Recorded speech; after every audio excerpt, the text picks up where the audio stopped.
ನನಗೆ ಇಲ್ಲಿರೋದಕ್ಕೆ ಇಷ್ಟ ಇಲ್ಲ big boss. Bro no no no no ಇಲ್ಲ ಇಲ್ಲ ನನಗೆ ಇಲ್ಲಿರೋದಕ್ಕೆ ಇಷ್ಟ ಇಲ್ಲ ಬ್ರೋ. ಸೀಸನ್ ಅಲ್ಲಿ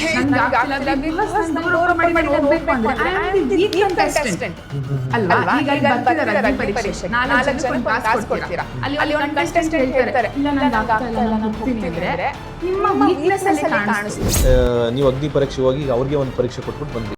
ನಮ್ಗಳಿಗೆ ನಾವು ಜಡ್ಜ್ ಕೂತಿದೀವಲ್ವಾ, ನಮಗಾಗಿರೋದ್ರಲ್ಲಿ ನಾವು ಯಾವ್ಯಾವ ತರ ರಿಯಾಕ್ಟ್ ಮಾಡ್ತೀವೋ ನಮಗೆಲ್ಲರೂ ಬೆಂಡ್ ಎತ್ತವ್ರೆ. ಕಂಟೆಸ್ಟೆಂಟ್ಸ್ ಬಗ್ಗೆ ಯಾರು ಮಾತಾಡ್ತಿಲ್ಲ ಅಲ್ಲಿ. 35 ಸ್ಟಾರ್ಟ್ಅಪ್ ಸ್ಟಾರ್ಟ್ ಮಾಡಿದೀನಿ ಅಂತ. ಒಂದು ಸ್ಟಾರ್ಟ್ಅಪ್ ನ ಸ್ಟಾರ್ಟ್ ಮಾಡಕ್ಕೆ it takes blood and sweat. ಅದನ್ನ ನೀವು ಅಣಕಿಸ್ಕೊಂಡ್ರಿ ಅನ್ನೋ ತರ ಏನಾರು ಅಂದ್ಕೊಂಡ್ರ ಅವರು? ಜನ ಹೇಗೆ ರಿಯಾಕ್ಟ್ ಮಾಡ್ತಾರೆ, ಜನಕ್ಕೆ ಯಾರು ಇಷ್ಟ, ನನ್ಗದೆಲ್ಲ ಗೊತ್ತಿಲ್ಲ. ನೀವು ನಮ್ಮ ಜೊತೆ ಚೆನ್ನಾಗಿದ್ರೆ ನಾನು ನಿಮಗೆ ಸಾಲ, ಚೆನ್ನಾಗಿಲ್ಲ ಅಂದ್ರೆ ಇಲ್ಲಾಂದ್ರೆ ಫೈರ್. ಬಾಸ್ ಅಲ್ಲಿ ಇರಕ್ಕೆ ಲಾಯಕ್ಕಿಲ್ಲ. ಹಾಯ್ ಹಲೋ ನಮಸ್ಕಾರ, ನಾನು ಮಿಸ್ಟರ್ ಮಧು ಕರೇಳಿ. ಆ್ಯಕ್ಚುಲಿ ಎಲ್ಲರೂ ಅಷ್ಟೇ ಈ ಸಲ ನಾನು ಬಿಗ್ ಬಾಸ್ಗೆ ಹೋಗ್ಬೋದು ಅಂತ ಎಷ್ಟೋ ಜನ ಕನಸು ಕಾಣ್ತಾ ಇದ್ರು. ಅದು ಎಷ್ಟೋ ಜನ ಆಡಿಷನ್ ಕೊಟ್ಟಿದ್ರು. ಸೊ ಇವಾಗ ಆಡಿಷನ್ನಲ್ಲಿ ಒಂದಿಷ್ಟು ಜನ ಸೆಲೆಕ್ಟ್ ಆಗಿ ಒಂದಿಷ್ಟು ಪರೀಕ್ಷೆನ ಎದುರಿಸ್ತಾ ಇದ್ದಾರೆ. ಅದರಲ್ಲಿ ಅದೇ ಅಗ್ನಿ ಪರೀಕ್ಷೆನ ಎದುರಿಸಿ ಬಂದಿರತಕ್ಕಂಥವ್ರು ನಮ್ಮ ಜೊತೆ ಇದ್ದಾರೆ. ಅವ್ರು ಯಾರು? ಅವ್ರು ಸ್ವಲ್ಪ ಬರುವಾಗ ಸುಮ್ಮನೆ ಬಂದಿಲ್ಲ, ಸ್ವಲ್ಪ ಒಂಚೂರು ಫೈರ್ನ ಅಲ್ಲಿ ಹಾಕ್ಬಿಟ್ಟೆ ಬಂದಿದ್ದಾರೆ. ಮತ್ತು ಸೋಷಿಯಲ್ ಮೀಡ್ಯಾದಲ್ಲಿ ಸ್ವಲ್ಪ ಬೆಂಕಿನೂ ಹಚ್ಚಿ ಬಂದಿದ್ದಾರೆ. ಸೊ ಅಂಥವರೇ ಸಂಧ್ಯಾ ಗೌಡ. ಸೊ ಅವರು ಹಾಸನದ ಹುಡುಗಿ ನಮ್ಮ ಜೊತೆ ಇದ್ದಾರೆ. ಮೇಡಮ್ ನಮಸ್ತೆ. ನಮಸ್ತೆ ಸರ್. ಬಟ್ ನೀವು ಸ್ವಲ್ಪ ಫೈರ್ನ ಹಾಕ್ಬಿಟ್ಟು ಬಂದಿದ್ದೀರಾ? ಇಲ್ಲ ಸರ್, ನಮ್ಮ ಕಡೆಯವರು ಸಾಫ್ಟು ಅಂದರೆ ನೀವು ನಮ್ಮ ಜೊತೆ ಚೆನ್ನಾಗಿದ್ರೆ ನಾವು ನಿಮಗೆ ಸಾಫ್ಟ್, ಚೆನ್ನಾಗಿಲ್ಲ ಅಂದರೆ ಇಲ್ಲಾಂದ್ರೆ ಫೈರ್. ಓಕೆ, ಈಗ ನಿಮ್ಮ ಮೊದಲನೇ ಕ್ವಶನ್ನೇ ಅದು. ಯಾಕೆಂದರೆ ನೀವು ಲಾಸ್ಟಿಗೆ ಬರುವಾಗ ಒಂದಿಷ್ಟು ಫೈರ್ನೇ ಮಾಡಿ ಬಂದ್ರಿ. ಅಂದರೆ ನಿಮಗೆ ಫೈರ್ ಇಲ್ಲ ಅಂತ ಹೇಳಿದ್ರು, ಫೈರ್ ಮಾಡಿ ಬಂದ್ರಿ. ಹೌದು. ಏನಾಗ ಅನ್ನಿಸ್ತು ನೀವು ಅಗ್ನಿ ಪರೀಕ್ಷೆ? ಅಗ್ನಿ ಪರೀಕ್ಷೆ ಆಸ್ ಅ ಹೋಲ್ ನನಗೆ ಎಕ್ಸ್ಪೀರಿಯನ್ಸ್ ನಂಗೆ ತುಂಬ ಇಷ್ಟ ಆಯಿತು. ಆ ಥರ ಒಂದು ಯೂನಿಕ್ ಎಕ್ಸ್ಪೀರಿಯನ್ಸ್ ನಿಮಗೆ ಮತ್ತೆ ಸಿಗಲ್ಲ. So as experience it was good. But ಬೇಸಿಕ್ಕಾಗಿ ಬ್ರೀಫಾಗಿ ಒಂದು ನೀವು ಅಗ್ನಿ ಪರೀಕ್ಷೆಗೆ ಹೋಗೋದಕ್ಕಿಂತ ಮುಂಚೆ ಏನೆಲ್ಲ ಪರೀಕ್ಷೆಗಳನ್ನ ಎದುರಿಸಿದ್ರಿ? ಸೊ ಎಸ್ಪೆಷಲಿ ಬಿಗ್ ಬಾಸ್ಗೆ ಯಾವ ಥರ ಅಪ್ರೋಚ್ ಆದ್ರಿ? ಫಸ್ಟ್ ಏನು, ಈಗ ಎಲ್ಲರೂ ಬಿಗ್ ಬಾಸ್ ಅಲ್ಲಿ ಏನೋ ಕಾಮನ್ ಮ್ಯಾನ್ ತಗೋತಾರಂತೆ, ಹೆಂಗ್ ತಗೋತಾರೆ ಅಂತ ಗೊತ್ತಿಲ್ಲ. ಬಟ್ ಎಲ್ಲರೂ ವಿಡಿಯೋ ಮಾಡಿ ಬಿಟ್ಬಿಟ್ರು, ನನ್ನ ತಗೊಳ್ಳಿ ಅಂತ ಸೆಲ್ಫಿ ವಿಡಿಯೋ ಮಾಡಿ. ಬಟ್ ನಿಮ್ಮ ಪ್ರೋಸೆಸ್ ಯಾವ ಥರ ಇತ್ತು? ಸೇಮ್, ನಮಗೆ ಒಂದ್ಸರಿ ಬಿಗ್ ಬಾಸಲ್ಲಿ ಆಡಿಷನ್ ಕೊಡಿ ಅಂತ ಹೇಳಿದಾಗ you make a video. So ಆ ವಿಡಿಯೋದಲ್ಲಿ ನೀವು ಏನು ರೆಗ್ಯುಲರಾಗಿ ನನ್ನಲ್ಲಿ ಬಂದು ಟ್ಯಾಲೆಂಟ್ ತೋರಿಸ್ತೀನಿ ಅಂತ ಒಂದು ಕಾಮನ್ ಲೈನ್ ಹೇಳೋ ಬದಲು ನೀವು ಯಾರು, ನೀವು ಏನು ಮಾಡ್ತೀರಾ, ನಿಮ್ಮ ಯುನೀಕ್ನೆಸ್ ಏನು ಅಂತ ವಿಡಿಯೋದಲ್ಲಿ ಹಾಕಿ ನಾನು ಸಬ್ಮಿಟ್ ಮಾಡಿದ್ದು. ಸೊ ಆ ವಿಡಿಯೋ ನೋಡಿ ನಾನು ಕೊನೆಯ ದಿನ ಆ್ಯಕ್ಚುಲಿ ನಾನು ಸಬ್ಮಿಟ್ ಮಾಡಿದ್ದು ಐ ಥಿಂಕ್ June 21 ಅನ್ಸುತ್ತೆ ಲಾಸ್ಟ್ ಡೇಟ್ ಇದ್ದು. ನಾನು ಅವತ್ತು ಸಬ್ಮಿಟ್ ಮಾಡಿದ್ದು. ಅದು ಹಾಗೆ ಒಂದು 2 ವಾರ ಆದಮೇಲೆ ನನಗೆ ಕಾಲ್ ಬಂತು, ನಿಮ್ಮ ವಿಡಿಯೋ ನಮಗೆ ಇಷ್ಟ ಆಗಿದೆ, ನಿಮ್ಮ ಬಗ್ಗೆ ನಾವು ಇನ್ನೂ ತಿಳ್ಕೊಳಕ್ಕೆ ನಮಗೆ ಇಷ್ಟ ಇದೆ. So one more interview. So ಆ ಇಂಟರ್ವ್ಯೂ ಅವರು ಮಾಸ್ಕ್ ಹಾಕೊಂಡು ಬರ್ತಾರೆ. ಅವ್ರು ಯಾರು ಅಂತ ನಮಗೆ ಗೊತ್ತಿರಲ್ಲ, ಅವ್ರ ಐಡೆಂಟಿಟಿನೂ ಹೇಳ್ಕೊಳ್ಳಲ್ಲ, ಲಾಸ್ಟಿಗೆ ಗೊತ್ತಾಗಲ್ಲ. ಇಲ್ಲ, ನನಗೆ ಈಗಲೂ ಗೊತ್ತಿಲ್ಲ. ಸೊ ಅವ್ರ ವಿಡಿಯೋ ಕಾಲಲ್ಲಿ ಫಸ್ಟ್ 2 ಸೆಕೆಂಡ್ಸ್ ಬಂದು ನಾವು ಕಲರ್ಸ್ ಟೀಮ್ ಎಂಡಮಾಲ್ ಟೀಮ್ ಅವರು ನಾವಿದು ಕ್ವೆಶನ್ಸ್ ಕೇಳ್ತೀವಿ, ನಾವು ವಿಡಿಯೋ ಟರ್ನ್ ಆಫ್ ಮಾಡ್ಕೋತೀವಿ, ಬಟ್ ಇದನ್ನು ವಿಡಿಯೋ ರೆಕಾರ್ಡ್ ಮಾಡ್ಕೋತೀವಿ ಅಂತ ಹೇಳಿ ಅದು ನಮ್ಮ ಹತ್ರ ಕನ್ಸೆಂಟ್ ತೊಗೊಂಡು ಇಲ್ಲೇನು ಶೇರ್ ಮಾಡೋ ಹೋಗಿಲ್ಲ, ಅದೆಲ್ಲ ಏನು ರೆಗ್ಯುಲರ್ ಪ್ರೋಟೋಕಾಲ್ಸ್ ಇರುತ್ತೆ ಅದೆಲ್ಲ ಹೇಳಿ ಅವ್ರು ವಿಡಿಯೋ ಶಟ್ ಮಾಡ್ತಾರೆ, ನಾವು ವಿಡಿಯೋ ಲೈವಲ್ಲಿ ಇರ್ತೀವಿ. ಅವರು ಕ್ವೆಶನ್ಸ್ ಕೇಳ್ತಾ ಹೋಗ್ತಾರೆ, ನಾವು ಆನ್ಸರ್ ಮಾಡ್ತಾ ಹೋಗೋದು. ನನಗೆ ಆಲ್ಮೋಸ್ಟ್ 1.5 ಗಂಟೆ, ಆಲ್ಮೋಸ್ಟ್ 2 ಅವರ್ಸ್ ನಮ್ದು ಇಂಟರ್ವ್ಯೂ ಆಗಿರೋದು. ಸೊ ಇಂಟರ್ವ್ಯೂ ಆದಮೇಲೆ ಎಲ್ಸೆ ನಮ್ಗೆ ಇಷ್ಟ ಆದರೆ ನೀವು ಕಾಲ್ ಮಾಡ್ತೀವಿ ಅಂತ. ಅಗೇನ್ ನನಗೆ ಎಕ್ಸಾಕ್ಟ್ ಟೈಮ್ ಲೈನ್ ಗೊತ್ತಿಲ್ಲ, ಪ್ರಾಬ್ಲಿ 1 ವೀಕ್ or 10 ಡೇಸ್ ಆದ್ಮೇಲೆ ಕಾಲ್ ಬಂತು, ನೆಕ್ಸ್ಟ್ ರೌಂಡ್ GD ಇದೆ ಅಂತ. ಸೊ ಅದರಲ್ಲಿ ಗ್ರೂಪ್ ಡಿಸ್ಕಷನ್. ಸೊ ಅವರು ಏನು ಹೇಳಲ್ಲ, ಏನು ಗೈಡ್ಲೈನ್ಸ್ ಇರಲ್ಲ, ದೇ ಜಸ್ಟ್ ಸೇ ಬರಬೇಕು, ಈ ಟೈಮ್ಗೆ ಬರಬೇಕು, ಈ ಗ್ರೂಪ್ ಡಿಸ್ಕಷನ್ ಅಷ್ಟೇ ಅಂತ ಹೇಳಿರ್ತಾರೆ. ಅಲ್ಲಿ ಏನು ಮಾತಾಡಬೇಕು ಅವ್ರು ಏನು ಗೈಡ್ಲೈನ್ಸ್ ಕೊಟ್ಟಿರಲ್ಲ. ಅಲ್ಲಿ ಹೋದ್ಮೇಲೆ ನಮ್ದೊಂದು 10 ಟೀಮ್ ಮೆಂಬರ್ಸ್ ಬ್ಯಾಚ್ ಇತ್ತು. ಸೊ ಆ ಟೀಮ್ ಮೆಂಬರ್ಸ್ ಬ್ಯಾಚಲ್ಲಿ ನಿಮ್ಗೊಂದು ಟಾಪಿಕ್ ಕೊಡ್ತಾರೆ, ನೀವು ಡಿಬೇಟ್ ಮಾಡ್ತೀರಾ. ತುಂಬ ಟೈಮ್ ತೊಗೊಳ್ಳಿಲ್ಲ, ಇದು ಒಂದು ಮ್ಯಾಕ್ಸ್ 15 ಮಿನಿಟ್ಸ್ ಇರ್ಬೋದೇನೋ. ಎಲ್ಲರಿಗೂ ಒಂದು ಚಿಕ್ಕ ಇಂಟ್ರೋ ಮಾಡೋಕ್ಕೆ ಟೈಮ್ ಸಿಗುತ್ತೆ, ಒಂದು 2 ಟಾಪಿಕ್ಸ್ ಮೇಲೆ ಡಿಬೇಟ್ ಮಾಡೋಕ್ಕೆ ಸಿಗುತ್ತೆ. ಅವರು ನಿಮ್ಗೇನು ಒಪಿನಿಯನ್ ಏನು ಹೇಳಲ್ಲ, ನೀವು ಡಿಬೇಟ್ ಮಾಡ್ತೀರಾ, ಮುಗಿಸ್ತೀರಾ, ಹೊರಗೆ ಬರ್ತೀರಾ. ಅದಾದಮೇಲೆ ಆಲ್ಮೋಸ್ಟ್ 2 ವಾರ ಆಯಿತು. ನನಗೆ ನೆನಪಿರೋ ಹಾಗೆ ನಾನು ರಾಯರ ಮಠ ದೇವಸ್ಥಾನಕ್ಕೆ ಹೋಗಿದ್ದು. ಅಲ್ಲಿದ್ದಾಗ ನನಗೆ ಕಾಲ್ ಬಂತು, ನಿಮ್ಮದು ಫೈನಲ್ ಆಗಿ ನಿಮ್ದು ಅಗ್ನಿ ಪರೀಕ್ಷೆ ಸೆಲೆಕ್ಟ್ ಆಗಿದೆ, ಇವತ್ತು August 3 ಶೂಟಿಂಗ್ ಇದೆ, ನೀವು ರೆಡಿಯಾಗಿ ಬರಬೇಕು ಅಂತ. I said okay. ಅದಾದಮೇಲೆ ಅವರು ಏನು ಕಾನ್ಸೆಪ್ಟಲ್ಲಿ ಬರ್ತಿದ್ದೀರಾ, ಏನು ಔಟ್ಫಿಟ್ ಹಾಕ್ತಿದ್ದೀರಾ, ಯಾವ ಥರ ಮಾತಾಡ್ತಿದ್ದೀರಾ, ಅದು ಒಂದು ಬ್ರೀಫ್ ಕೇಳ್ತಾರೆ. ಆಮೇಲೆ ನಾನು ಹೀಗೆ ಔಟ್ಫಿಟ್ ಆಗ್ತಿದ್ದೀನಿ ಅಂತ ಎಲ್ಲ ಹೇಳಿದ್ದು. So like okay miss India ಥರನೇ ರೆಡಿಯಾಗಿ ನಮಗೆ ಸ್ಯಾಶ್ ಕ್ರೌನ್ ಬೇಕು ಅಂತ ಹೇಳಿದ್ರು. ನಾನು ಗ್ರೌನ್ ಹಾಕೊಂಬರೋ ಪ್ಲಾನಲ್ಲಿದ್ದೆ. ಸೊ ಲೈಕ್ ಅದ್ರ ಜೊತೆ ನಮಗೆ ಸ್ಯಾಶ್ ಕ್ರೌನ್ ಕೂಡ ಹಾಕೊಬನ್ನಿ, ಸೊ ಜನಕ್ಕೆ ನಿಮ್ಮ ಐಡೆಂಟಿಟಿ ಇಲ್ಲ ಇಲ್ಲ ಆ ಥರ ಹೇಳಲ್ಲ. ಅವ್ರು ನಮ್ಮನ್ನು ಕೇಳ್ತಾರೆ ನೀವು ಏನು ಪ್ಲಾನ್ ಮಾಡ್ಕೊಂಡಿದ್ದೀರಾ ಅಂತ. They will suggest you, because ನನ್ನ ಐಡೆಂಟಿಟಿ ಏನಿತ್ತು ಅಂದರೆ ನಾನು ಮಿಸ್ ಇಂಡಿಯಾ ಫೈನಲಿಸ್ಟ್ ಅನ್ನೋ ಥರ. ಸೊ ಅದು ಅದಕ್ಕೆ ಜನಕ್ಕೆ ರೀಚ್ ಆಗಬೇಕು, ಬಿಕಾಸ್ ಅವರು ಎಲ್ಲ ಥರದ ಪರ್ಸ್ನಾಲಿಟಿನ ಪಿಕ್ ಮಾಡಿರ್ತಾರಲ್ವಾ. ಸೊ ಅದು ಪರ್ಸ್ನಾಲಿಟಿ ಸ್ಟೇಜ್ ಮೇಲೆ ಗೊತ್ತಾಗಬೇಕು ಅನ್ನೋ ಥರ. ನೀವು ಇಲ್ಲ ನನಗೆ ಇಷ್ಟ ಇಲ್ಲ ಅಂದರೆ ಫೋರ್ಸ್ ಮಾಡಲ್ಲ ಅನ್ಸುತ್ತೆ, ಬಿಕಾಸ್ ನನ್ಗಲ್ಲಿ ಗೊತ್ತಿರೋ ಬೇರೆ ಕಂಟೆಸ್ಟೆಂಟು ಲೈಕ್ ಈ ಥರ ಔಟ್ಫಿಟ್ ಹಾಕೋಬನ್ನಿ ಅಂತ ಅವ್ರು ಸಜೆಸ್ಟ್ ಮಾಡಿದಾಗ ಅವ್ರು ಇಲ್ಲ ನಾನು ಈ ಥರ ಹಾಕೋತೀನಿ ಅಂತ ದೇವರ್ ಓಕೆ ವಿತ್ ಇಟ್. ಅವರು ಸಜೆಷನ್ಸ್ ಕೊಡ್ತಾರೆ ಈ ಥರ ಮಾಡ್ಬೋದು ಅಂತ. ನನಗೆ ದೇವರಲ್ಲೇ ಕ್ರೌನ್ ಸ್ಯಾಶ್ ಹಾಕೋಬನ್ನಿ ಆಗ ಜನಕ್ಕೆ ನಿಮ್ಮ ಐಡೆಂಟಿಟಿ ಗೊತ್ತಾಗುತ್ತೆ ಅಂದರು. ನನಗೆ ಹಾಂ ಸರಿ ಅನ್ನಿಸ್ತು, ಬಿಕಾಸ್ ನನಗೆ ಇದುವರೆಗೂ ಆ ಪ್ರೋಮೋ ರಿಲೀಸ್ ಆಗೋದು ಕನ್ನಡ ಜನತೆಗೆ ನಾನು ಯಾರು ಅಂತ ಗೊತ್ತಿರಲಿಲ್ಲ. ಸೊ ನನ್ನ ಐಡೆಂಟಿಟಿ ಗೊತ್ತಾಗುತ್ತೆ ಅಂತ ಐ ವಾಸ್ ಲೈಕ್ ಓಕೆ. ಅದಾದ್ಮೇಲೆ ಅಲ್ಲಿ ಹೋಗಿ ಆಗಸ್ಟ್ ಅಂದ್ರೆ ಒಂದ್ ನಿಮಿಷ ಸಾರಿ, ಫಸ್ಟ್ ಬಂದು ನೀವು ಒಂದು ವಿಡಿಯೋ ಬಿಟ್ರಿ, ಸೊ ಅದಾದ್ಮೇಲೆ ಒಂದು ಇಂಟರ್ವ್ಯೂ, ಅದಾದ್ಮೇಲೆ ಜಿಡಿ ಆದ್ಮೇಲೆ ಅಗ್ನಿ ಪರೀಕ್ಷೆ. ಸೊ ಅಗ್ನಿ ಪರೀಕ್ಷೆನ ಎಲ್ಲರೂ ನೋಡಿದ್ದಾರೆ, ಬಟ್ ನಾವು ನೋಡಿದ್ದು ಜಸ್ಟ್ ಒಂದು 5 ನಿಮಿಷ ಇರ್ಬೋದು. ಬಟ್ ಎಷ್ಟು ಹೊತ್ತು ಅಲ್ಲಿ ಅಗ್ನಿ ಪರೀಕ್ಷೆ ನಡೆಯುತ್ತೆ? ಟೋಟಲ್ ಅಗ್ನಿ ಪರೀಕ್ಷೆ ಶೂಟ್ ನಡೆದಿರೋದು 48 hours. ಆಗಸ್ಟ್ 3rd ಅಲ್ಲ ನಿಮ್ದು ಒಬ್ರದ್ದು? ನಮ್ದೊಬ್ರದ್ದು ನನಗೆ ಒಂದು ಮ್ಯಾಕ್ಸ್ ಅಂದ್ರೆ ಒಂದು 20 minutes ಸಿಕ್ಕಿರ್ಬೋದು. 20 minutes ಎಕ್ಸಾಕ್ಟ್ ಆಗಿ ನಮಗೆ ಗೊತ್ತಿರಲ್ಲ. ಬಟ್ ಬೇರೆ ಇನಿಷಿಯಲ್ ಕಂಟೆಸ್ಟೆಂಟ್ಸ್ಗೆ ಅಟ್ಲೀಸ್ಟ್ 1 hour ಸಿಕ್ಕಿದೆ ಒಬ್ರೊಬ್ರಿಗೆ. ಸೊ ನಮ್ದು ಆಗಸ್ಟ್ 3rd ನಮ್ದು ಶೂಟ್ ನಡೆದಿದ್ದು. ಸೊ ಆಗ ಫಸ್ಟ್ ನಮ್ದೊಂದು ಸ್ಮಾಲ್ ಪ್ರೋಮೋ ಶೂಟ್ ಆಯಿತು. ಅದೇ ನಾವೇನು ಅಷ್ಟು 60 ಮೆಂಬರ್ಸ್ದು ಸ್ಟೇಜ್ ಮೇಲೆ ಒಂದು ಶಾರ್ಟ್ ನೋಡ್ತಿದ್ರಲ್ಲ ಆ ಶೂಟ್ ಆಯಿತು. ಅದಾದಮೇಲೆ ಅವ್ರು ಹೇಳಿದ್ರು 30 members you can go home, ನೀವು ಆಗಸ್ಟ್ 5th ಬನ್ನಿ ಅಂತ. ಇನ್ನು 30 members ಅವತ್ತು ಶೂಟ್ ನಡೀತು, ಅದೇ ಮಧ್ಯರಾತ್ರಿವರೆಗೂ ಆಯ್ತಂತೆ. ನೆಕ್ಸ್ಟ್ ಡೇ ನಾವು ಬಂದ್ವಿ. ನಾನು 6 ಗಂಟೆಗೆ ಗೌನ್ ಹಾಕೊಂಡು ಮೇಕಪ್ ಹೇರ್ ಎಲ್ಲ ರೆಡಿಯಾಗಿ ಹೋಗಿದ್ದು. ನನ್ನ ಶೂಟ್ ಆಗಿದ್ದು ಮಧ್ಯರಾತ್ರಿ 1 ಗಂಟೆ. ಸೊ ಆ ವೇಟಿಂಗ್ ರೂಮಲ್ಲೇ ವೇಟ್ ಮಾಡ್ತಿದ್ವಿ. ನಮ್ಮ ಕೈಲಿ ಮೊಬೈಲ್ ಇರಲ್ಲ. ನೀವು ದಿ ಮೊಮೆಂಟ್ ನೀವು ಅಕ್ಷಯ ಸ್ಟುಡಿಯೋಗೆ ಎಂಟರ್ ಆದ ತಕ್ಷಣ ಅವರು ನಿಮ್ಮ ಮೊಬೈಲ್ ತಗೊಂಡು ಸೀಲ್ ಮಾಡಿ ಇಟ್ಬಿಡ್ತಾರೆ. ಸೊ ಫುಲ್ ಡೇ ಮೊಬೈಲ್ ಅದು ಏನೂ ಇರಲಿಲ್ಲ. ಮಧ್ಯ ಯಾವಾಗಾದ್ರೂ ಕಾಲ್ಸ್ ಎಮರ್ಜೆನ್ಸಿ ಅದೆಲ್ಲ ಕೊಡ್ತಾರೆ. ನಾವು ಸುಮ್ಮನೆ ಎಂಟರ್ಟೈನ್ಮೆಂಟ್ಗೆ ಡ್ಯಾನ್ಸ್ ಎಲ್ಲ ಮಾಡ್ಬೇಕಾದ್ರೆ 1-2 ವಿಡಿಯೋ ತೊಗೊಂಡಿದ್ವಿ. ಬಟ್ ಅವ್ರು ಹೇಳಿದ್ರು ಶೋ ಬರೋವರೆಗೂ ನೀವು ಹಾಕೋ ಆಗಿಲ್ಲ ಅಂತೆಲ್ಲ. ಸೊ ಅದೇ ಆ ಫುಲ್ ಡೇ ವೇಟಿಂಗ್ ರೂಮಲ್ಲಿ ಕೂತು ವೇಟ್ ಮಾಡಿ ನಾನು ಅವತ್ತು 4 ಸರಿ ಮಲಗಿದ್ದೀನಿ. ನನ್ನ ಶೂಟ್ ಇದ್ದಾಗಲೂ ನಾನು ಮಲಗಿದ್ದೆ. ಅವ್ರು ಬಂದ್ಬಿಟ್ಟು ಸಂಧ್ಯಾ ಗೌಡ ಅವರೇ ನಿಮ್ಮ ಟರ್ನ್ ಬಂತು ಅಂದಾಗ ಎದ್ದುಬಿಟ್ಟು ನಾನು ಸ್ಟೇಜ್ ಮೇಲೆ ಹೋಗಿದ್ದು. ಓಕೆ, ಈಗ ಒಂದು ವೇಳೆ ನೀವು 6 ಗಂಟೆಗೆ ಹೋಗಿ 1 ಗಂಟೆಗೆ ಶೂಟ್ ಆಯ್ತು ಅಂತಂದ್ರೆ 1 ಗಂಟೆಗೆ ಶೂಟ್ ಆಗೋ ಬದಲು ಏನಾದರೂ ಇಮಿಡಿಯೇಟ್ ಒಂದು ಮಧ್ಯಾಹ್ನದಾಗ ಶೂಟ್ ಆಗಿದ್ರೆ ನೀವು ಸೆಲೆಕ್ಟ್ ಆಗ್ತಾ ಇದ್ರೆ, ಅಥವಾ ಏನಾದರೂ ಆ ಗ್ಯಾಪಲ್ಲಿ ಏನಾದರೂ ನಿಮ್ಮ ಫೈರ್ ಕಡಿಮೆ ಆಯ್ತಾ? ಇಲ್ಲ, ಚಾನ್ಸೇ ಇಲ್ಲ. ಬೆಳಗ್ಗೆ ಫೈರ್ ಜಾಸ್ತಿ ಇರುತ್ತೆ, ನೈಟ್ ಇರಲ್ಲ, ಆ ಥರ ಏನೂ ಇಲ್ಲ. ಅದಿರುತ್ತೆ, ಪೇಷನ್ಸ್ ಇರುತ್ತೆ. ನಾವು ಜೀವನ ಪೂರ್ತಿ ಈ ತರ ಒಂದು ಚಾನ್ಸಿಗೆ ವೇಟ್ ಮಾಡಿರ್ತೀವಿ, ಒಂದ್ ದಿನ ವೇಟ್ ಮಾಡೋಕ್ಕಾಗಲ್ವಾ? ಅದು ಟಯರ್ಡ್ನೆಸ್ ಇರುತ್ತೆ. ನಾವು ಒಂದು 3-4 ಸರಿ ಎದ್ದು ನೀವು ಸ್ಟೇಜ್ ಮೇಲೆ ನಾನು ಲೈಕ್ ಸ್ವಲ್ಪ ಪಫಿನೆಸ್ ಇದೆ ಫೇಸಲ್ಲಿ, ಬಿಕಾಸ್ ನಾನು ಮಲಗಿದ್ದೆ. ಸೊ ಅದೆಲ್ಲ ಸ್ಮಾಲ್ ಫ್ಯಾಕ್ಟರ್ಸ್ ಇರುತ್ತೆ. ಬಟ್ ಅದು ಮ್ಯಾಟ್ರ್ ಆಗಲ್ಲ, because Bigg Boss is a reality show. ನಿಮ್ಮ ರಿಯಲ್ ಪರ್ಸ್ನಾಲಿಟಿ ಏನೋ ತೋರಿಸ್ಬೇಕು. ಅದು ನೀವು ಮಲಗಿದಾಗ ಎಬ್ರಿಸ್ಕೊಂಡು ಕರ್ಕೊಂಡೋದು ಅದೇ ಪರ್ಸ್ನಾಲಿಟಿ ಇರುತ್ತೆ, ನೀವು ಅರ್ಲಿ ಮಾರ್ನಿಂಗ್ ಹೋದು ಅದೇ ಪರ್ಸ್ನಾಲಿಟಿ ಇರುತ್ತೆ. ಓಕೆ, ಅದು ಆಡಿಷನ್ ಆಯಿತು, ಸೆಲೆಕ್ಟ್ ಆದರೆ ಗ್ರೂಪ್ ಡಿಸ್ಕಷನ್ ಆಯಿತು, ಅಗ್ನಿ ಪರೀಕ್ಷೆಗೆ ಹೋದ್ರಿ. ಸೊ ಇವಾಗ ಮ್ಯಾಟ್ರ್ ಬಂದು ಅಲ್ಲೇನೆ, ಈಗ ಅಗ್ನಿ ಪರೀಕ್ಷೆ ಇದೆ. ನೀವು ಅಗ್ನಿ ಪರೀಕ್ಷೆ ಹೋಗಿ ಅವ್ರಿಗೆ ಒಂದು ಪರೀಕ್ಷೆ ಕೊಟ್ಬಿಟ್ಟು ಬಂದ್ರಿ. ಅಂದ್ರೆ ನೀವು ಅಂತಲ್ಲ, ಒಂದಿಷ್ಟು ಜನ ನಿಮ್ಮಂತ ಕಂಟೆಸ್ಟೆಂಟ್ಗಳು ಒಂದಿಷ್ಟು ಜನ ಅವ್ರಿಗೆ ಪರೀಕ್ಷೆ ಕೊಟ್ಟು ಬಂದಿದ್ದಾರೆ. ಸೋಷಿಯಲ್ ಮೀಡಿಯಾದಲ್ಲಿ ಅವ್ರಿಗೆ ಪರೀಕ್ಷೆ ನಡೀತಾ ಇದೆ ಜಡ್ಜಸ್ಗೆ. ನಿಮ್ಮ ಪ್ರಕಾರ ಜಡ್ಜಸ್ ಸ್ಥಾನದಲ್ಲಿ ಕೂತ್ಕೊಳ್ಳಕ್ಕೆ ಆ 4ರಲ್ಲಿ ಯಾರಿಗೆ ಯೋಗ್ಯತೆ ಇದೆ? ಯೋಗ್ಯತೆ ಪ್ರಕಾರ ಹೋದ್ರೆ ಐ ಥಿಂಕ್ ಶ್ರುತಿ ಮ್ಯಾಮ್ ಅವರು ಲೈಕ್ ಅವ್ರು ಸಾಧನೆ ಮಾಡಿರೋದು ಲೈಕ್ ನಾವು ಚಿಕ್ಕವರಿಂದನೂ ನೋಡಿದ್ದೀವಿ. ಅವರಿಗೆ ಯೋಗ್ಯತೆ ಇದೆ.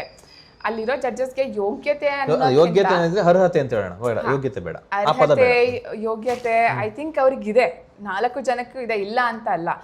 ಬಟ್ ಅವ್ರು ಕೊಡ್ತಿರೋಂಥ ಜಡ್ಜ್ಮೆಂಟ್ ಏನಿದೆ ಅದು ನನಗೆ ಸರಿ ಅನ್ನಿಸ್ತಾ ಇಲ್ಲ. ಈಗ Shruti ma'am of course she is a very great. ನಿಮಗೆ ಬೈದಿದ್ದು ಶ್ರುತಿ ಮೇಡಮ್, ಬೈದಿದ್ದು ಅದಕ್ಕಿಂತ ಹೆಚ್ಚಾಗಿ ನಿಮ್ಗೆ ರೀಸನ್ ಕೊಟ್ಟಿದ್ದೆ ಶ್ರುತಿ ಮೇಡಮ್, ಯಾಕಂದ್ರೆ ನಿಮಗೆ ಫೈರೇ ಇಲ್ಲ ಅಂತ ಹೇಳಿದ್ದು ಅವರೇ. ಹೌದು, ಅದಕ್ಕೆ ಹೇಳ್ತಿರೋದು. ಸೊ ಅವ್ರದ್ದು ಏನು ತುಂಬ ಹೇಳಿದ್ದು ಶ್ರುತಿ ಮ್ಯಾಮ್ ಅಲ್ಲ, ಆ್ಯಕ್ಚುಲಿ ಅವ್ರು ನನಗೆ ರೀಸನ್ಸೇ ಕೊಟ್ಟಿಲ್ಲ. ಶ್ರುತಿ ಮ್ಯಾಮ್ ಫೈರ್ ಇಲ್ಲ ಅಂತ ಒಂದು ಲೈನ್ ಹೇಳಿದ್ದು. ಸಂಗೀತಾ ಮ್ಯಾಮ್ ಅವ್ರು ಹೇಳಿದ್ದು ನನಗೇನು ಅಂದರೆ ಫಸ್ಟ್ ಆಫ್ ಆಲ್ ಕ್ಲಾರಿಟಿ ಇಲ್ಲ, ಬಾಡಿ ಲ್ಯಾಂಗ್ವೇಜ್ ಇಲ್ಲ ಅಂದರು. ಆ್ಯಕ್ಚುಲಿ ನನ್ಗೆ ಇದುವರೆಗೂ ಏನು ಕಾಂಪ್ಲಿಮೆಂಟ್ ಸಿಕ್ಕಿದೆ ಈ ಶೋ ಅಲ್ಲೂ ಮತ್ತು ಬೇರೆ ಎಲ್ಲ ಕಡೆ ಹೋಗಿರೋದ್ರೂ, ಫಸ್ಟ್ ನಿನ್ನ ಬಾಡಿ ಲ್ಯಾಂಗ್ವೇಜ್ ಚೆನ್ನಾಗಿದೆ, and second when you speak ನಿನಗೆ ಕ್ಲಾರಿಟಿ, ಲೈಕ್ ನನಗೆ ಇದು ಬೇಕು ಇದು ಬೇಡ ಅನ್ನೋ ನನಗೆ ಬ್ಲ್ಯಾಕ್ ಆ್ಯಂಡ್ ವೈಟ್ ಕ್ಲಾರಿಟಿ ಇದೆ ನನಗೆ.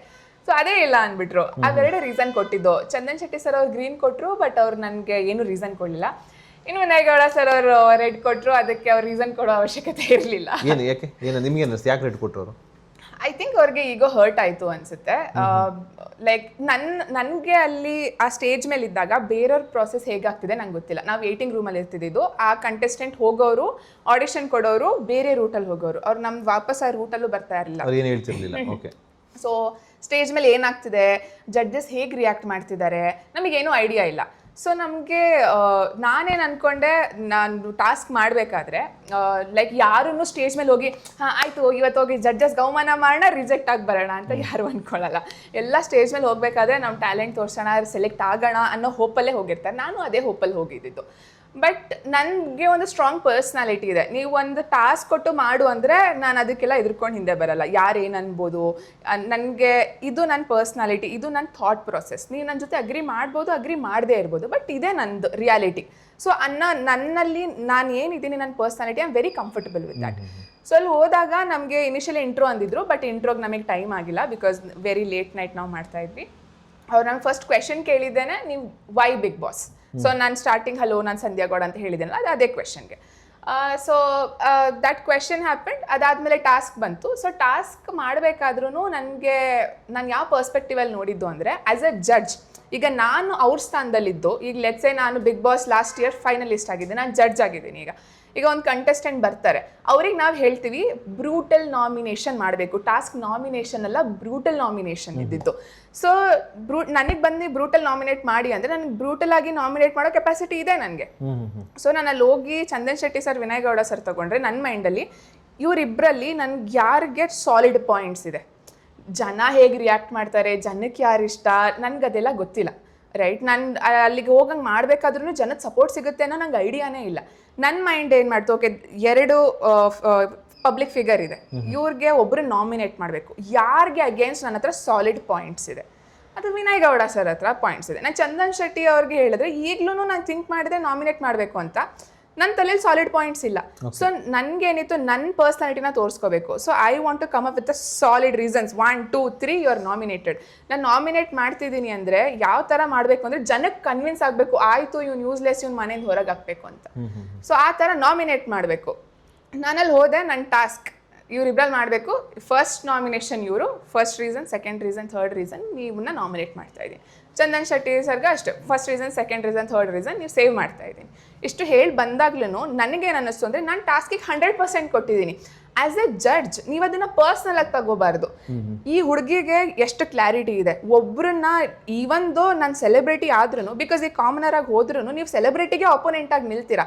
ಸೆಲೆಬ್ರಿಟಿಗೆ ಆಪೋನೆಂಟ್ ಆಗಿ ನಿಲ್ಲೋ ಅಂತ ಈ ಹುಡುಗಿಗೆ ತಾಕತ್ತಿದೆಯಾ, ಕ್ಲಾರಿಟಿ ಇದೆಯಾ, ಅವ್ರನ್ನ ಎದುರಿಸುವಂಥ ಶಕ್ತಿ ಇದೆಯಾ, ಅದನ್ನ ನೋಡಿ ನೀವು ಎಸ್ ಆರ್ ನೋ ಹೇಳಬೇಕು. ಓ ಇವ್ರು ನನ್ನ ಬಗ್ಗೆ ನೆಗೆಟಿವ್ ಆಗಿ ಹೇಳಿದ್ರು, ನೋ ಹೇಳ್ಬೇಡ. ಸೊ ಅಂದ್ರೆ ಈಗ ನೀವು ಹೇಳೋ ಪ್ರಕಾರ ನೀವು ಏನು ಅವ್ರ ಬಗ್ಗೆ ನೆಗೆಟಿವ್ ಆಗಿ ಹೇಳಿದ್ರು ಅದೇ ನಿಮಗೆ ಅವರು ಗ್ರೀನ್ ಕೂಡ ಬಿಕಾಸ್ ಅವ್ರು ನನ್ಗೆ ಇದುವರೆಗೂ ಅವ್ರು ನನಗೆ ಯಾಕೆ ರೆಡ್ ಕೊಟ್ಟಿದ್ದಾರೆ ಅಂತ ರೀಸನ್ ಕೊಟ್ಟಿಲ್ಲ. ಸೊ ಅವ್ರು ಏನಾದ್ರು ಬೇರೆ ನಿಮ್ಮ ತಲೆಯಲ್ಲಿ ಏನು ನೋಡ್ತಿದೆ? ಸೊ ನನ್ನ ತಲೆಯಲ್ಲಿ ನನಗೆ ಅದೇ ಅನ್ಸುತ್ತೆ. ಸೊ ನಾನು ಈ ಶೋ ನೋಡಿದ್ಮೇಲೆ ಅವರು ನನ್ನಷ್ಟೇ ಅಲ್ಲ, ಬೇರೆ ಯಾವುದೇ ಕಂಟೆಸ್ಟೆಂಟ್ ಬಂದು ಏನಾದರೂ ಹೇಳಿದ್ರೆ they are getting triggered. As a judge ಕೂತಾಗ ನಾವು ಕಾಮನರ್, ವಿ ಆರ್ ನೋ ಬಡಿ. ನಾನು ಏನೂ ಅಲ್ಲ, ನನಗೆ ಈಗ ಜನ ಪ್ರೀತಿ ಸಿಕ್ಕ ಮೇಲೆ ಜನಕ್ಕೆ ಸ್ವಲ್ಪ ಸಂಧ್ಯಾ ಗೌಡ, ಕೆಲವರು ಸಹನಾ ಗೌಡ ಏನೇನೋ ಅಂತ ಇದ್ದಾರೆ. ಒಟ್ಟಿನಲ್ಲಿ ಯಾವುದೋ ಒಬ್ಳು ಹುಡುಗಿ ಇದ್ದಾಳೆ ಅಂತ ಪರಿಚಯ ಆಗಿದೆ. ಬಟ್ ಅದಕ್ಕಿಂತ ಮುಂಚೆ ನಾನು ಇದೀನಿ ಅಂತಾನೆ ಯಾರಿಗೂ ಗೊತ್ತಿರಲಿಲ್ಲ. ಸೊ ಫಾರ್ ವಿನಯ್ ಗೌಡ ಅವ್ರಿಗೆ ನಾನು ನೋ ಬಡಿ. ಸೊ ನಾನು ಬಂದು ಸ್ಟೇಜಲ್ಲಿ ಏನಾದರೂ ಮಾತಾಡ್ತಿದ್ದೀನಿ ಅಂದರೆ ಅದರಿಂದ ನೀವು ಟ್ರಿಗರ್ ಆಗದೆ ಇರೋವಂಥ ಪೊಸಿಷನಲ್ಲಿ ನೀವು ಇರಬೇಕು ಆಸ್ ಅ ಜಡ್ಜ್. ಕಂಟೆಸ್ಟೆಂಟ್ಸ್ ಆದ್ರೆ ನೀವು ಬಂದು ಜಗಳಾಡಿ, ಬಟ್ ನೀವು ಜಡ್ಜ್ ಆದ್ಮೇಲೆ ಅವ್ರ ಪರ್ಸನಲ್ ಒಪಿನಿಯನ್ ಅವ್ನ ಕಂಟೆಸ್ಟೆಂಟ್ ಹೇಳಿದಾಗ ನೀವು ಅದಕ್ಕೆ ಟ್ರಿಗರ್ ಆಗಬಾರ್ದು. ನೀವು ಆ ಜಡ್ಜ್ ಪೊಸಿಷನ್ಗೆ ಆ ಬೆಲೆ ಕೊಡಬೇಕು. ನೀವು ಎಲ್ಲೋ ಒಂದು ಕಡೆ ನೀವು ಬೇರೆ ಎಲ್ಲಾ ರೀಸನ್ಗೂ ಅವ್ರು ಅಕ್ಸೆಪ್ಟ್ ಮಾಡಿರ್ಬೋದು, ಬಟ್ ಒಂದು ರೀಸನ್ ಕೊಟ್ರಿ, ಏನು ನಾನು ಬಿಗ್ ಬಾಸ್ ಬಾಗಿಲು ತೆಗೀರಿ, ಬಿಗ್ ಬಾಸ್ ನಾನು ಹೋಗ್ಬೇಕು ಬಿಗ್ ಬಾಸ್, ಅದನ್ನ ನೀವು ಅಣಕಿಸ್ಕೊಂಡ್ರಿ ಅನ್ನೋ ತರ ಏನಾರು ಅಂದ್ಕೊಂಡ್ರ ಅವರು? ಇರ್ಬೋದು, ನನಗೆ ಗೊತ್ತಿಲ್ಲ. ಅಲ್ಲ, ಯಾಕಂದ್ರೆ ಈಗ ನೀವು ಹೇಳಿದ್ದೇನಂದ್ರೆ ಅವರು ಹರ್ಟ್ ಮಾಡ್ಕೊಂಡ್ರು, ಜಡ್ಜಸ್ ಅದನ್ನ ಪಾಸಿಟಿವ್ ತಗೋಬೇಕಿತ್ತು. ನಾನು ಹೇಳಿದ್ದನ್ನ ಅವರು ನನ್ನ ಬಗ್ಗೆನೇ ಮಾತಾಡ್ದಾರಲ್ಲ ಇವರು ಅನ್ನೋದಕ್ಕೆ ಅವರು ಎಲ್ಲೋ ಒಂದ್ ಕಡೆ ರೆಡ್ ಕೊಟ್ರು ಅಂತ ಅನ್ಕೊಂಡ್ರಿ ನೀವು? ಇರ್ಬೋದು, ಎಸ್, ನನ್ಗಂಗೆ ಅನ್ಸುತ್ತೆ ಇದೆ ಅಂತ. ಅದು ನಾನು ಅಣಕಿಸ್ಬೇಕು ಅವ್ರನ್ನ ಅಂತ ಮಾಡಿದ್ದಲ್ಲ.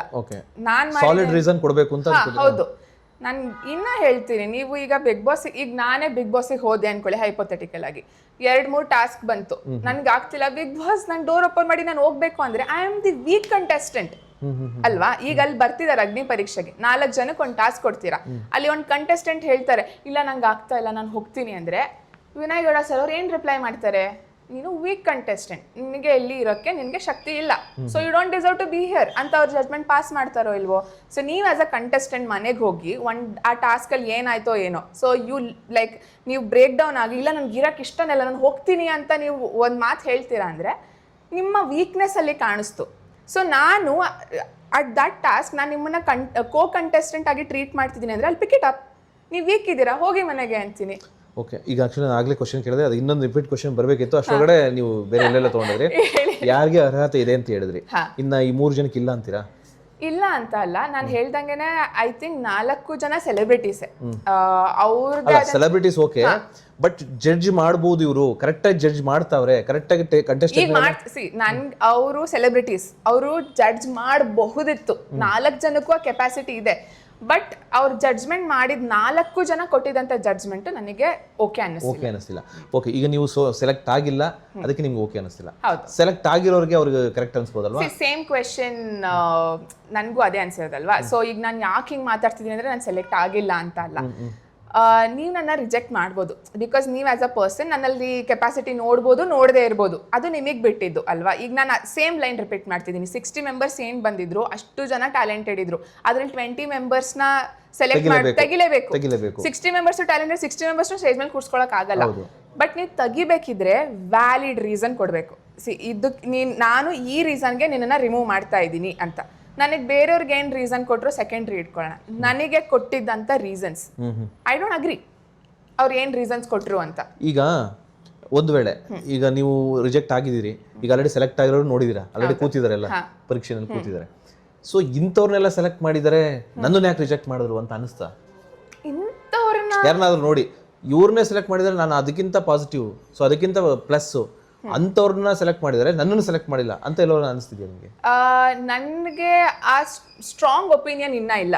ಯಾಕೆ ಅಂತ ಹೇಳ್ತೀನಿ. ನಾವು ಒಂದು 5 minutes ಕ್ಲಿಪ್ ನೋಡಿದೀವಿ ಅಷ್ಟೇ, ಅದ್ರ ಹಿಂದೆ ತುಂಬಾ ಪ್ರೋಸೆಸ್ ನಡೆದಿರುತ್ತೆ. ಆ ಆಡಿಷನ್ 1 hour 2 hour ಪ್ರೋಸೆಸ್ ನಡೆದಿರುತ್ತೆ. ಸೊ ಹಾಗಾಗಿ ನನಗೆ ಯಾರು ಸ್ಟ್ರಾಂಗ್ ಯಾರು ಇಲ್ಲ ಅಂತ ನನಗೆ ಎಕ್ಸಾಕ್ಟ್ ಆಗಿ ಗೊತ್ತಿಲ್ಲ. But there are lot of contestant. ನನ್ಗೆ ಏನ್ ಅನ್ನಿಸ್ತು ಅಂದ್ರೆ ಇವ್ರದ್ದು ಸ್ಟ್ರಾಂಗ್ ಪರ್ಸನಾಲಿಟಿ ಎಲ್ಲೂ ಬರಲೇ ಇಲ್ಲ, ಲೈಕ್ ಇವ್ರದ್ದು ಸ್ಟ್ರಾಂಗ್ ಟ್ಯಾಲೆಂಟ್ ಎಲ್ಲೂ ಕಾಣಿಸ್ಲಿಲ್ಲ. ಅಂದ್ರೂ ತುಂಬಾ ಜನ ಹೋಲ್ಡ್ ಹೋದ್ರು, ತುಂಬಾ ಜನ ಸೆಲೆಕ್ಟ್ ಆದ್ರು. ಐ ಫೀಲ್ ಲೈಕ್ ಬಟ್ ಇವ್ರಿಗಿಂತ ನನ್ನ ಪರ್ಫಾರ್ಮೆನ್ಸ್ ಚೆನ್ನಾಗೇ ಕಾಣಿಸ್ತಿದೆ ಎಪಿಸೋಡಲ್ಲಿ ಅಂತ ನನಗೆ ಕೆಲವು ಕಂಟೆಸ್ಟೆಂಟ್ಸ್ ಇಂದ ನನಗೆ ಫೀಲ್ ಆಗಿದ್ ನಿಜ. ಬಟ್ ಸ್ಟ್ರಾಂಗ್ ಇವ್ರಿಗಿಂತ ನಾನು ಬೆಟರ್ ಅಂತ ಇನ್ನ ಯಾವುದು ಕ್ಲಾರಿಟಿ ನಂಗೆ ಸಿಕ್ಕಿಲ್ಲ.